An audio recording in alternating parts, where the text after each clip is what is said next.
What started in Minneapolis as a federal immigration operation quickly spiraled into something far bigger and far more dangerous for the Trump administration. At first, officials in Washington believed they had complete control of the narrative. Federal agents flooded parts of Minneapolis under what the administration called Operation Metro Surge, describing it as a necessary crackdown on illegal immigration and urban disorder. Conservative media framed the operation as a show of strength. Administration officials promised Americans they were restoring law and order where local leaders had supposedly failed. But then the images started spreading. Videos of heavily armed federal agents moving through neighborhoods began flooding social media. Protesters filled the streets almost overnight. Helicopters circled overhead. Flash grenades exploded in crowded intersections. Families were seen running from confrontations between demonstrators and federal officers. And then came the moment that changed everything: the death of Alex Preddy. Almost instantly, the political atmosphere shifted. What had been framed by the White House as a security operation suddenly looked to millions of Americans like something else entirely. A federal escalation spiraling out of control. And this is where things became truly dangerous for Trump politically. The backlash did not stay inside Democratic circles. It started spreading into Republican territory.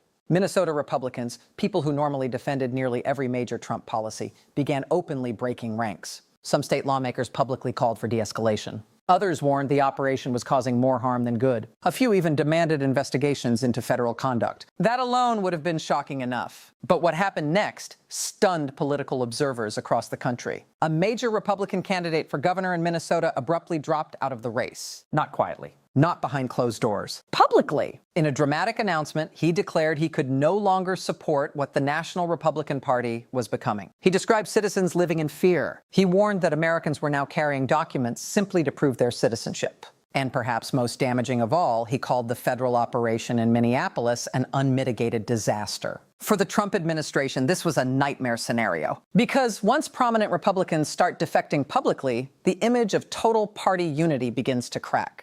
And those cracks spread fast. Suddenly, Republican governors from other states started speaking out. Some condemned the federal tactics outright. Others questioned whether the operation had been coordinated properly at all. One governor warned that Americans should never fear being harmed by federal agents while exercising constitutional rights. Think about how extraordinary that is for a moment. Republican governors were now publicly criticizing a Republican administration over federal law enforcement tactics. That almost never happens. But here is the real question. Why were Republicans suddenly panicking now? Because they understood something the White House may not have fully realized yet. The protests were growing stronger, not weaker. Every attempt to project force seemed to create more outrage. Every confrontation created more viral footage. Every aggressive federal response pushed more moderates away from the administration. And the White House could feel the momentum shifting. For months, Trump had tried to position immigration enforcement as one of his strongest political weapons heading into the next election cycle. But Minneapolis was starting to turn that strength into a liability. The administration believed fear would restore order. Instead, resistance was spreading. And what happened next surprised almost everyone in Washington. What happened next inside Washington revealed just how quickly political power can begin to shift when public pressure becomes impossible to ignore. As protests intensified in Minneapolis, nervous Democrats on Capitol Hill started recalculating almost in real time. And not just progressive Democrats, moderates, swing state Democrats. Even some lawmakers who had previously worked with Republicans on immigration funding suddenly began backing away from the administration. That was the first warning sign. The second was even worse for the White House. Several Democratic senators who had once supported funding for the Department of Homeland Security announced they would no longer vote to finance ICE operations connected to the Minneapolis crackdown. For the Trump administration, this created a serious problem. Because federal agencies can project power only as long as Congress continues paying for it. And now, that funding pipeline itself was under threat. At nearly the same moment, outrage inside the House of Representatives exploded into something even more dramatic. A growing movement to impeach Homeland Security Secretary Kristi Noem. At first, many people in Washington dismissed the effort as political theater. But then the number of supporters started climbing. Fast. Within days, more than 140 House Democrats signed on to the impeachment push. That kind of momentum sends shockwaves through Washington, even when impeachment has little chance of immediate success. Why? Because impeachment efforts are not only legal weapons, they are political weapons. They shape media coverage. They energize voters. They force uncomfortable questions into the national conversation. And suddenly, one question was appearing everywhere. Had the administration lost control of its own federal operation? But here is where the political damage became even more severe. Some Democrats who had recently voted in favor of DHS funding started publicly apologizing. Think about that. Members of Congress almost never apologize unless they believe their political survival may depend on it. One Democratic congressman openly admitted he failed to understand the seriousness of ICE behavior in Minneapolis. Another promised constituents he would oppose future funding efforts. The pressure from voters was becoming overwhelming. And that pressure did not come from party leadership. It came from the streets, from protesters, from viral footage, from ordinary citizens forcing politicians to react. That is what terrified the White House most. Because political momentum in America becomes extremely difficult to stop once public anger escapes traditional party control. And this is where things became truly historic. The protests were no longer just demonstrations. They were becoming a democratic force, powerful enough to alter behavior across the entire political system. Republicans started distancing themselves. Democrats started hardening their opposition. Governors demanded investigations. Media narratives shifted. Poll numbers reportedly weakened. Even Trump allies quietly began expressing concern that the administration's aggressive strategy was backfiring with suburban voters and independents. And behind closed doors, one fear reportedly started spreading through Republican circles. What if Minneapolis becomes another George Floyd moment politically? Because once an incident transforms into a national symbol, facts alone no longer control the situation. Emotion does. And emotionally, millions of Americans were beginning to feel something dangerous for the administration. That federal power itself might be spiraling too far. But what happened next may have shocked the White House more than anything else. Because the next group to turn against the administration was one Trump had long counted on staying silent: corporate America. For years, one of Donald Trump's greatest political advantages was the silence of corporate America. Large companies might complain privately. Executives might panic behind closed doors. But publicly, most major corporations avoided direct confrontation with the administration whenever possible. Money likes stability. Investors hate controversy. And CEOs usually prefer staying far away from political fires they cannot control. But Minneapolis changed the equation, because suddenly the unrest was no longer isolated political drama playing out on cable news. It was beginning to threaten business confidence itself. And once corporate America feels economic danger approaching, everything changes. That is exactly what started happening after days of escalating protests, viral footage, and mounting political chaos surrounding Operation Metro Surge. Some of the largest employers connected to Minnesota released a stunning public statement demanding immediate de-escalation. Not activists, not progressive organizations, not university groups, major corporations, banks, retail chains, medical institutions, agricultural giants. Companies that normally say absolutely nothing during political crises suddenly felt pressured to speak. And this is where things became deeply uncomfortable for the White House. Because corporations rarely move unless they believe public sentiment is shifting fast. These executives understood something dangerous was happening beneath the surface of the country. The administration may still have controlled federal agencies. It may still have dominated parts of conservative media. But it was starting to lose control of the broader national mood. And once that happens, political gravity changes quickly. Investors begin worrying. Pollsters begin seeing movement. Donors become nervous. Republican strategists start making phone calls behind closed doors. But here is the real story nobody in Washington wanted to say out loud. The protests were working.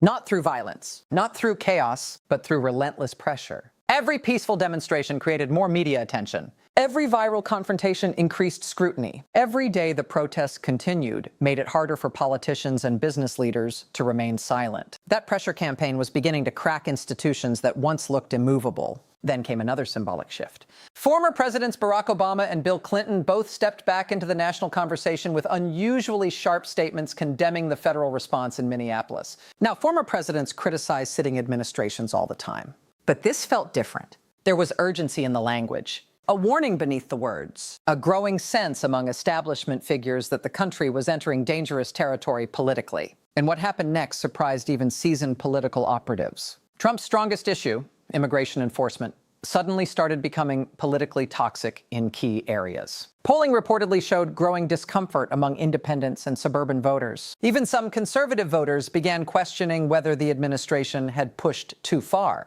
because Americans may support border enforcement in theory. But images of heavily armed federal operations inside American cities create a very different emotional reaction, especially when civilians appear caught in the middle. And this is where the administration may have made its biggest miscalculation of all. The White House believed fear would intimidate the public into submission. Instead, fear started generating resistance. People who normally stayed quiet began speaking. Business leaders broke silence. Moderate politicians panicked. Even Republicans started distancing themselves publicly.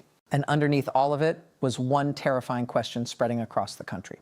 If federal power can expand this aggressively in Minneapolis today, what stops it from happening somewhere else tomorrow? That question changed everything. Because now the debate was no longer just about immigration. It was becoming a national argument about democracy itself. At this point, the Trump administration faced a political problem far larger than Minneapolis itself. Because once Americans begin debating the limits of federal power, every action coming out of Washington suddenly carries greater scrutiny. And that scrutiny was spreading fast. What started as outrage over immigration raids was evolving into a broader movement questioning whether the administration was deliberately testing how far executive authority could be pushed before institutions finally pushed back. That fear intensified when legal experts, civil rights groups, and even some former law enforcement officials began warning that the federal response in Minneapolis appeared increasingly disconnected from normal democratic safeguards. Court challenges multiplied almost overnight. Civil liberties organizations demanded investigations into the conduct of federal agents. Attorneys accused DHS of overreach. State officials started questioning whether federal operations had bypassed proper coordination with local authorities.